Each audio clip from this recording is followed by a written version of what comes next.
Let's jump right into it. Welcome to today's explainer. You're going to completely flip the script on how you think about wealth and success. We live in a world that's constantly telling us we need to dress a certain way or drive a specific car just to prove to everyone that we've made it. But today, we're unpacking a massive mind shift. The idea that trying to look rich is actually an exhausting, stressful trap. And making the active choice to look poor, well, that might just be the ultimate financial superpower. To see why, we'll be looking at three core concepts today: financial margin, the hedonic treadmill, and invisible wealth. To kick things off, let's look at a story from our source material that I think is super relatable. Imagine this young professional, fresh out of college, living down in Atlanta. He felt this immense, crushing pressure to keep up appearances, right? To look like a highly successful adult to all his friends. But chasing that image created a massive problem.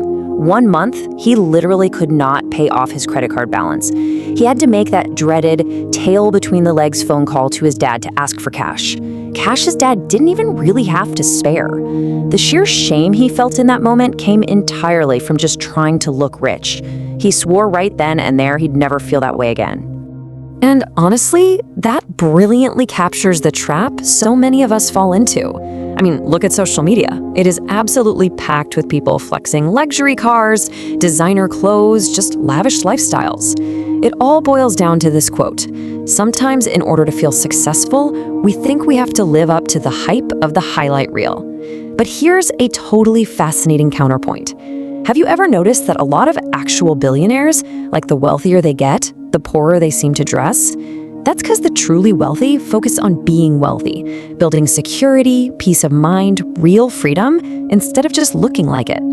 So that brings us to our first section. Number 1, financial margin, the math of freedom. Let's look at this little doodle of a stick figure here. He is literally trapped between a heavy ceiling labeled income and a rapidly rising floor labeled expenses. Margin is just the space between those two things.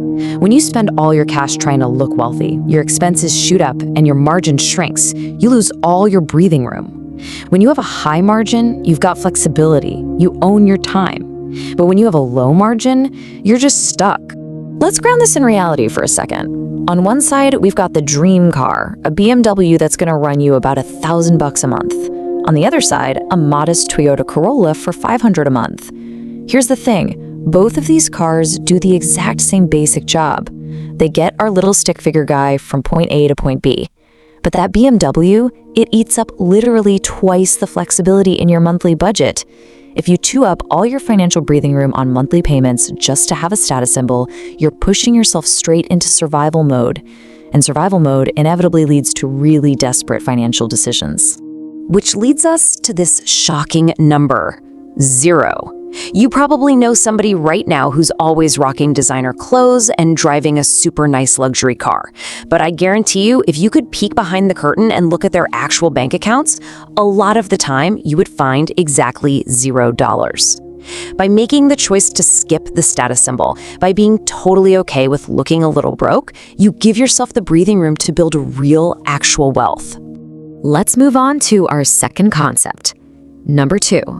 The hedonic treadmill, the psychology of happiness. Now, this whole thing really begs the question: does buying twice as much stuff actually make us twice as happy?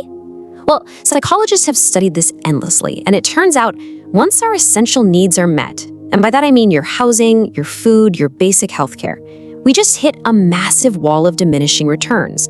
The extra stuff simply doesn't translate into extra joy. And this brings us to a super interesting psychological concept called the hedonic treadmill.